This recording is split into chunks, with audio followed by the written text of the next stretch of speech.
You'll begin practicing the Controlled Emergency Swimming Ascent, or CESA, in Confined Water Dive 3.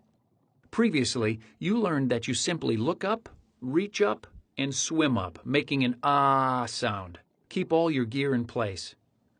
Since confined water isn't very deep, you'll do this with your instructor horizontally. So for practice, as you swim horizontally, think of ahead as up. Your instructor will be beside or beneath you and signal when to start. Reach out and look ahead and make a steady ah sound as you swim at 18 meters or 60 feet per minute. Don't rush. You should be able to go at least 9 meters or 30 feet. After you've mastered this in confined water, you'll get to practice in open water with your instructor, using a line for safety and control. A skill you'll learn is how to put on your scuba kit at the surface.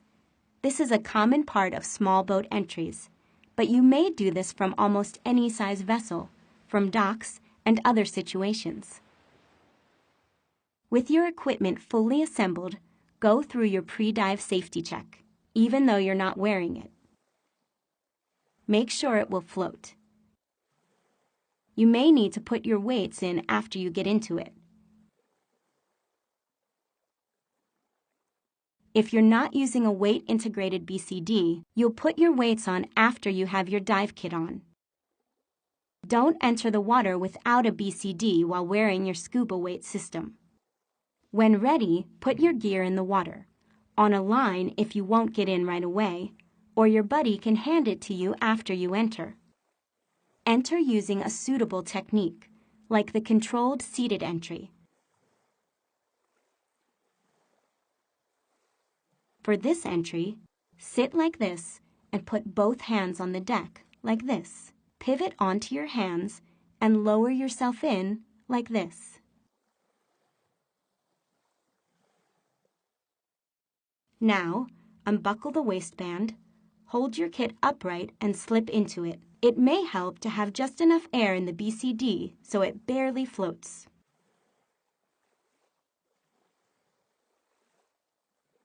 Another technique is to sit on your rig, like this. Stick your arms in and then slip forward so it rides up into place.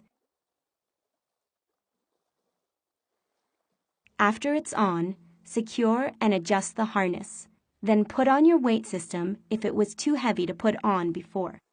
Once your buddy's in his kit, finish the F step, final check, of the pre-dive safety check to be sure all straps are secure and that you didn't accidentally trap any hoses. You can also use the controlled seated entry while wearing scuba. Partially inflate your BCD and breathe from your regulator as you would on any entry. Be sure the bottom of your cylinder has cleared the platform edge before you lower yourself into the water. You may have to help a buddy who's tired or who has a cramp or other problem that makes swimming difficult. First, be sure you're both buoyant. Use the cylinder valve toe for short distance tows, like this. For longer distances, the tired diver push lets you see where you're going. Put the diver's feet on your shoulders and your hands on his knees, like this, and swim at a slow, steady pace. This skill combines your neutral buoyancy skill with descending, swimming and ascending just as you will in open water. You'll pretend that the bottom, or an area, is fragile, like coral, and avoid contact with it. When ready, make a 5-point descent with your buddy using a line or other references as a visual reference only. Control your descent by controlling your buoyancy so that you stop and achieve neutral buoyancy about 1 to 1.2 meters or 3 to 4 feet above the bottom. Then, control your buoyancy and swim without touching the bottom. Control your movements, not just your buoyancy. Learn to only make contact with something when you intend to. Return to the reference line and make a 5-point ascent using it as a visual reference only, again without touching the bottom. If you lost your mask and couldn't recover it, you'd have to end the dive without it. The no mask swim lets you practice this. Remove your mask and make buddy contact. Keep your eyes open if you can, but close them if you're wearing contacts. Swim at least 15 meters or 50 feet, equalizing your ears and controlling your buoyancy with your buddy assisting. Concentrate on breathing through your mouth. If you get a little water in your nose, exhale through it. After completing the swim, replace and clear your mask. In Section 3, you learn that you can breathe from a free-flowing regulator. To simulate a free flow, you or your instructor will depress the purge button. Remember to hold the mouthpiece against your lips, like this. Don't seal your mouth on it, but you can insert one side if it helps. Let the excess air escape as you sip the air you need from the flow.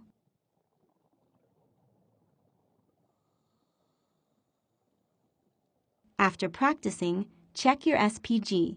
You may be surprised at how much air you used. This shows that it's important to start your ascent promptly when breathing from a free-flowing regulator. If you have to disconnect your low-pressure inflator, you can orally inflate your BCD underwater to control your buoyancy. Hold the inflator or deflator in your left hand like this.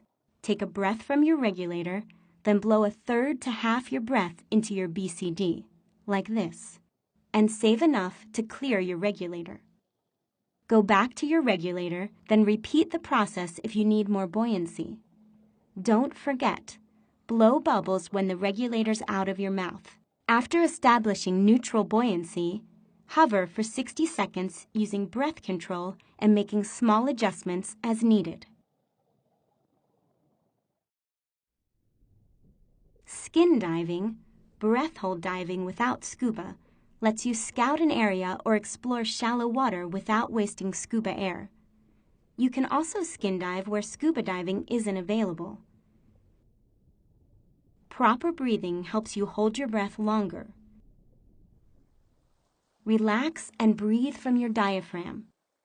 The practice of hyperventilation, breathing deeply and/or rapidly before holding your breath, was once common, but is no longer preferred because if not done properly, it may cause you to lose consciousness underwater, which can cause drowning.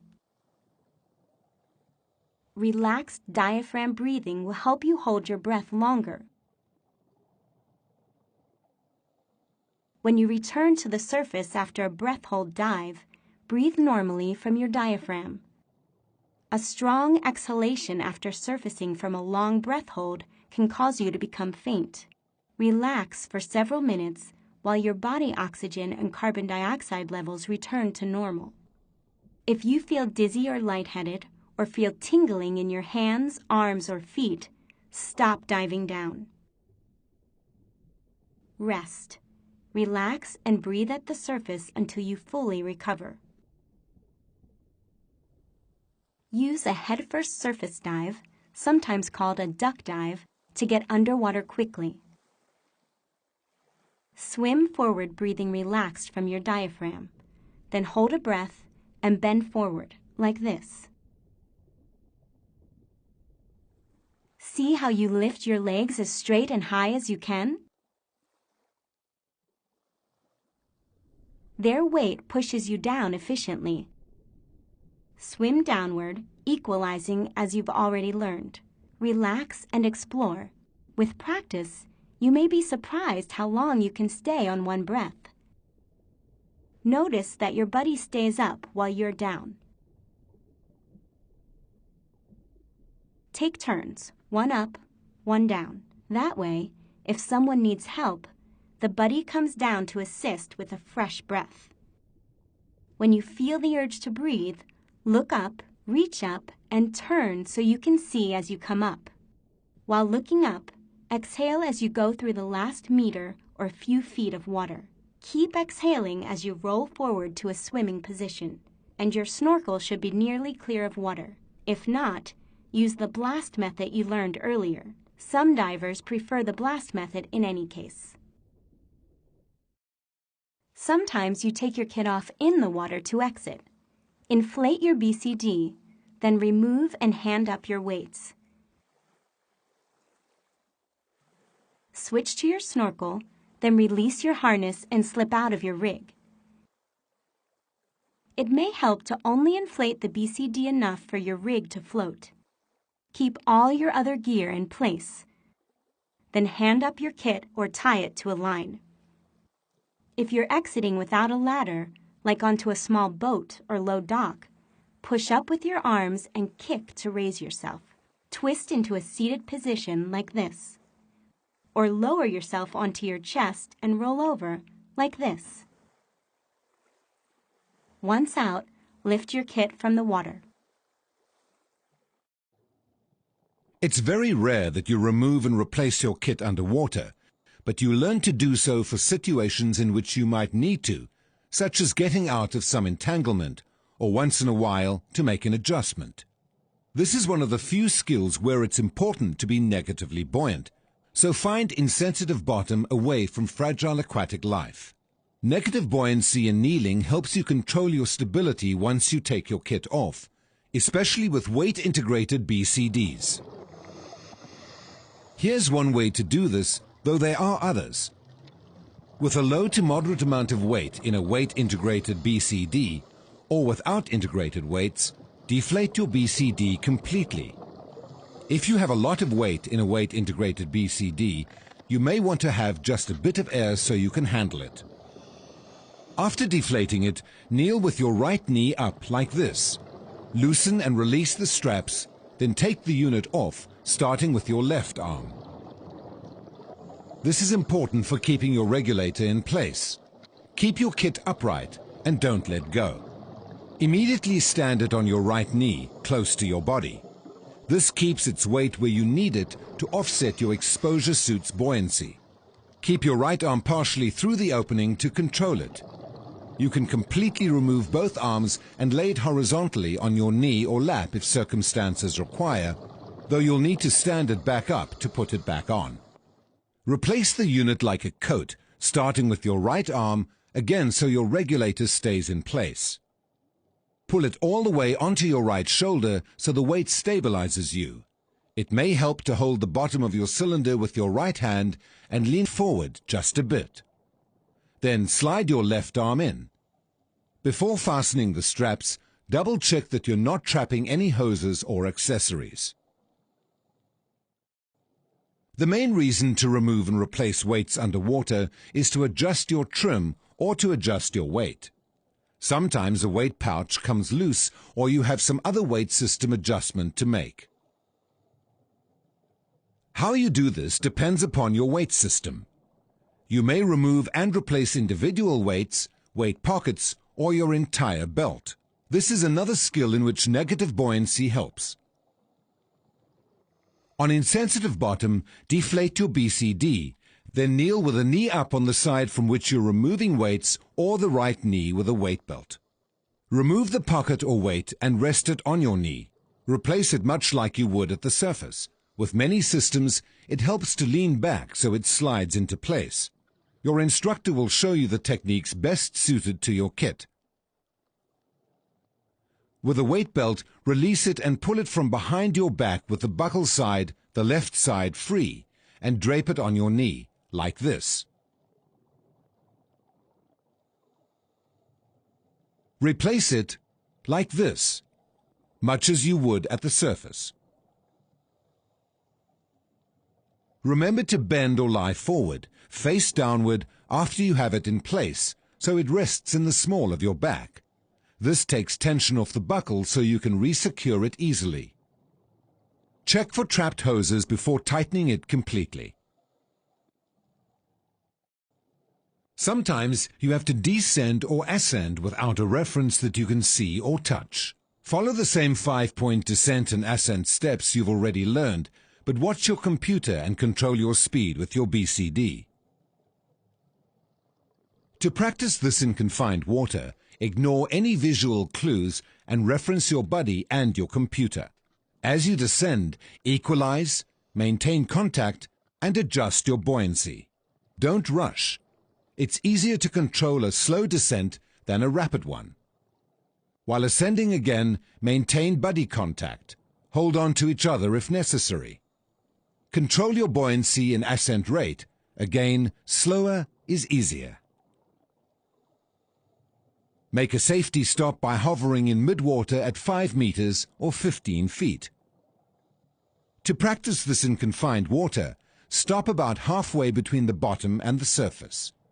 If you need to navigate while descending or ascending without a reference, one technique is for buddies to hang on to each other. One navigates while the other controls the descent or ascent depth and rate. You can practice this in confined water also.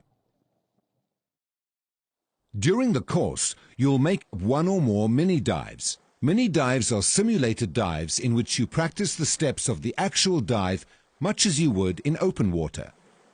Your instructor will have you and your buddies plan these much as you would an open water dive, including your time and air supply limits. You'll conduct pre-dive safety checks and use appropriate entries and exits for water too deep in which to stand. Each mini dive will have specific skills and objectives that your instructor will assign. Plus, you'll practice the skills you want to with your buddy, play around a bit, and generally enjoy being underwater.